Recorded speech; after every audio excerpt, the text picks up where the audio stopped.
అందరికీ నమస్కారం. నేను మీ మానస. మీరు చూస్తున్నారు మనశ్రీ హౌస్ వైఫ్ ఛానల్. ఇదైతే మండే రోజు తీసిన వ్లాగ్ అండి. పిల్లలైతే వెళ్ళిపోయారు. బాక్స్ అయితే ఇవ్వలేదు. మార్నింగ్ లంచ్ బాక్స్ ఇవ్వలేదండి ఈరోజు. మండే కదా, కొంచెం ఎక్కువ పని ఉంటుందని చెప్పేసి నేనే తీసుకొస్తా అని చెప్పిన వాళ్ళకి. బ్రేక్ఫాస్ట్ అయితే ఆ రోజు ఉప్మా చేసిన, క్యారెట్ కొంచెం వెజిటేబుల్స్ అన్నీ వేసి. ఇక వాళ్ళు వెళ్ళిన తర్వాత అయితే దోశ పిండి, ఇడ్లీ పిండి ఏం లేదు కదా అని చెప్పేసి జొన్న పిండితోటి నేను దోశలు, ఇడ్లీలు చేస్తాను అనమాట. జొన్నలు ఉన్నాయి, తెల్ల జొన్నలు. ఇవి 2 రకాలు ఉంటాయి ఇందులో. పచ్చజొన్నలు ఉంటాయి, తెల్ల జొన్నలు ఉంటాయి. ఇవైతే తెల్ల జొన్నలు. పచ్చజొన్నలతోటి కూడా చేస్తాను, కాకపోతే అవైతే అయిపోయినాయి అనమాట. మిల్లెట్స్ కూడా అన్నీ అయిపోయినాయి, ఓన్లీ జొన్నలే మిగిలినాయి. వాటిని అయితే కడిగి నానబెట్టేసుకొని పక్కన పెట్టేసుకున్నానండి. వీటితోటే నేను ఇడ్లీ, దోశ, పొంగనాలు, ఊతప్పాలు అన్నీ వీటితోటే చేస్తాను అనమాట. ఎక్కువ జొన్నలు, అరికలు అవి మిల్లెట్స్ వాడుతున్నాను. రైస్ అయితే చాలా తక్కువ, అంటే తినడానికి మాత్రమే రైస్ వాడుతున్నాం అనమాట. ఒక్కటేసారి, అది కూడా మధ్యాహ్నము. ఇక్కడనైతే ఇక అది నానబెట్టి పక్కన పెట్టేసిన తర్వాత లంచ్ తీసుకెళ్ళాలి కదా. లంచ్ తీసుకెళ్ళాలి అంటే నాకు పెద్ద టెన్షన్ వచ్చేస్తుంది అసలు. టైంకి అవుతుందా లేదా అని ముందు నుంచి ప్రిపరేషన్ స్టార్ట్ చేసేస్తాను అనమాట.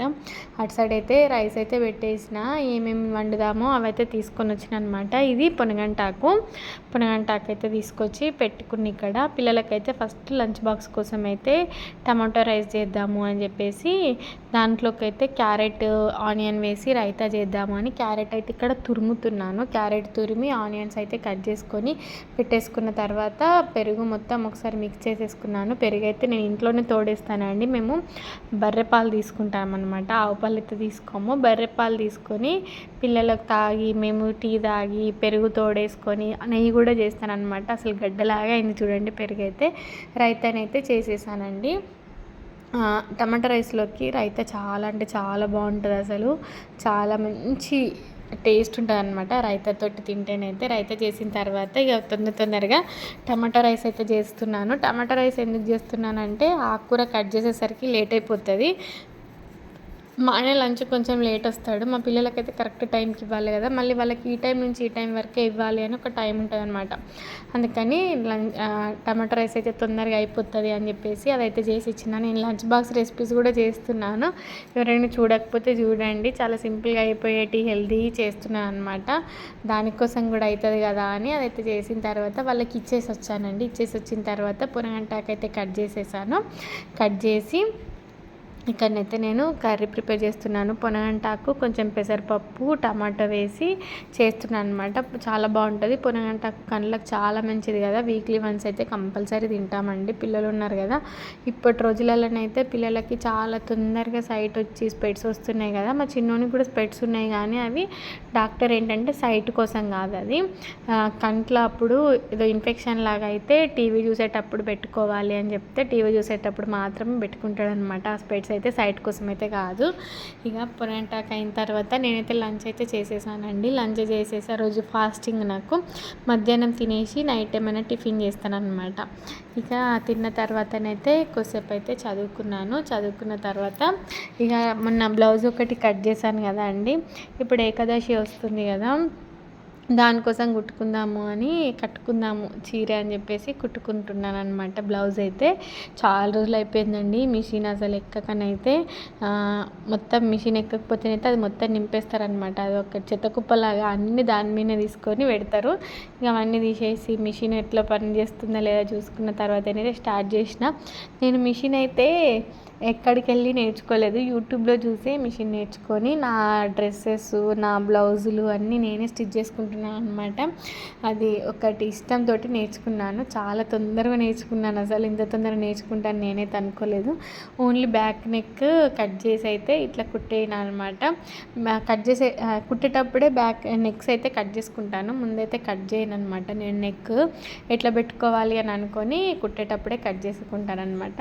ఇక ఈలోపు అయితే పిల్లలు పిల్లలు వచ్చే టైం అయిపోతుంది కదా అని చెప్పేసి మళ్ళీ లేట్ అయిపోతుంది, ఇంట్లో పనులు స్టార్ట్ చేయాలి కదా ఈవినింగ్ పనులు అని ఈరోజు మండే ఈవినింగ్ పూజకి ప్రసాదం ఏదైనా చేద్దామంటే ఇక గులాబ్ జామ్ది మొన్న డీమార్ట్ వెళ్ళినప్పుడు నేను ఒక ప్యాకెట్ తీసుకొచ్చిన అనమాట. గులాబ్ జామ్ వేసి ఇదే నైవేద్యంగా పెడితే అయిపోతుంది కదా అని చెప్పేసి అవి అయితే తీసి గులాబ్ జామ్లు అయితే ఇక్కడ చేద్దాము అని పిండి అయితే కలిపి పక్కన పెట్టేసుకున్నాను. నేనైతే అసలు పెళ్ళైన కొత్తలోనైతే గులాబ్ జాములు చేస్తే అది ఎట్లా ఏదంటే ఉప్మాలాగా అయిపోయేది, మొత్తం మిక్స్ అయిపోయి అసలు ఉండలు వచ్చేటి కాదు, క్రాక్స్ వచ్చేటి. అసలు ఏంది అందరు ఎట్లా చేస్తారు, గులాబ్ జామ్ చేయడం ఈజీ అనుకుంటారు అని అనుకునేదాన్ని, కానీ అసలు నాకు వచ్చేదే కాదు. ఈ మధ్యనైతే బాగానే నేర్చుకున్నానండి. ఈరోజు అయితే చాలా అంటే చాలా పర్ఫెక్ట్గా వచ్చినాయి. అసలు కలిపి పక్కన పెట్టేసుకున్నాను. ఒక 10 నిమిషాలు పక్కన పెట్టిన తర్వాత చేతికైతే నెయ్యి రాసేసుకొని మంచిగా ఉండల్లాగా చేసేసుకున్నాను అనమాట. ఒకటే ప్యాకెట్ కదా, నాకు ఒక 20-23 వరకు అయితే వచ్చినాయి అంతే. ఇక నేనైతే అక్కడ షుగర్ పానకం కూడా పట్టేసుకొని పక్కన పెట్టేసుకున్నానండి. చాలా టేస్టీగా వచ్చినాయి గులాబ్ జాములు అయితే. ఇప్పుడు మా ఇంట్లోనైతే గులాబ్ జామ్ అన్న స్వీట్స్ అన్న కూడా చాలా బాగా తింటారు అనమాట, పిల్లలైనా మా ఆయన అయినా.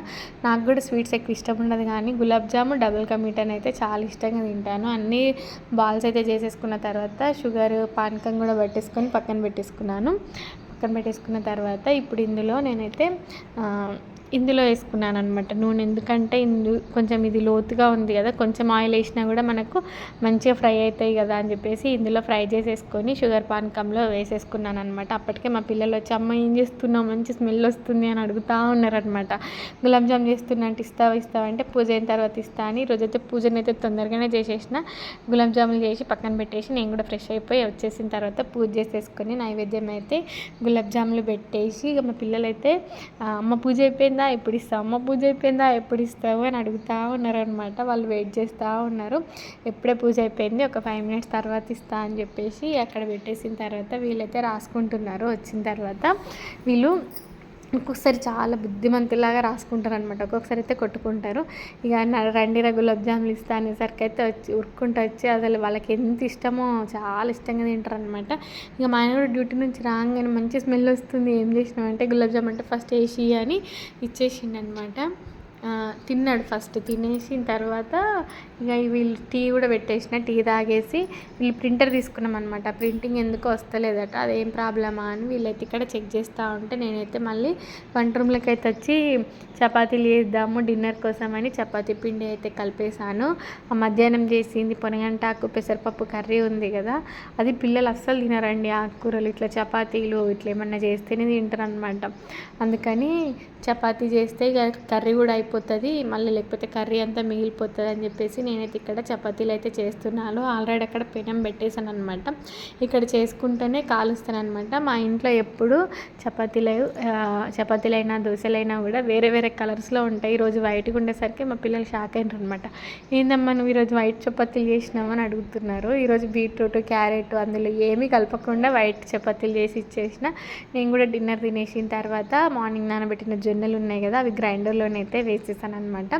అవి వేసేసి అవి అయ్యే లోపు అయితే ఇక్కడ బాసన్లు చూడండి ఎన్ని బాసన్లు పడ్డాయో. అసలు నేను తోమలేదనమాట సాయంత్రం కూడా, అందుకని చాలా ఎక్కువ ఉన్నాయి. ఇవన్నీ తోమేసేసరికి అదైతే అవుతుంది. నాకు ఇది దోశపిండి ఇడ్లీ పిండి పట్టడం గ్రైండర్లో చాలా పెద్ద రిస్క్ అనిపిస్తుంది. ఎందుకంటే నాకు అది గ్రైండర్ కడగడమే పెద్ద టాస్క్ అనిపిస్తుంది అండి. అందుకని నేను ఎక్కువ మిక్సీలోనే వేసేసుకుంటా. కొంచెం ఉంటే ఈరోజు కొంచెం ఎక్కువ ఉన్నాయని గ్రైండర్లోనే అయితే వేసేసుకొని ఇక ఆ పిండి కూడా తీసేసి బాసన్లు తోమేసి ఆ గ్రైండర్ కూడా కడిగి పెట్టేసి కిచెన్ మొత్తం క్లీన్ చేసుకునేసరికి నాకు 10 అయిందండి టైం.